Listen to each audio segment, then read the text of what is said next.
ফেরাউন ভেবেছিল দুনিয়াটা মস্ত, তার কথা শুনে সব উঠতো বসতো। সবচেয়ে বড় খোদা দাবি করে নিজকে, ভুলে গেল আল্লাহর নিয়ামত চিজকে।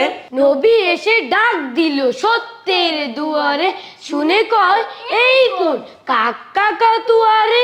ক্ষমতার সবকিছু যার হাতে ন্যস্ত, নবী ঠিক সারাদিন তার কাজে ব্যস্ত।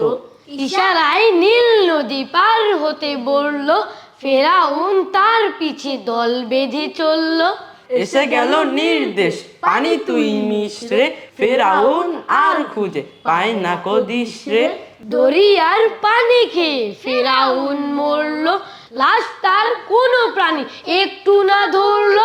মিশরের পিরামিডে আছে লাশ থাকবে, কিয়ামত দিন তক সত্যকে ডাকবে। কিয়ামত দিন তক সত্যকে ডাকবে, কিয়ামত দিন তক সত্যকে ডাকবে, কিয়ামত দিন তক সত্যকে ডাকবে।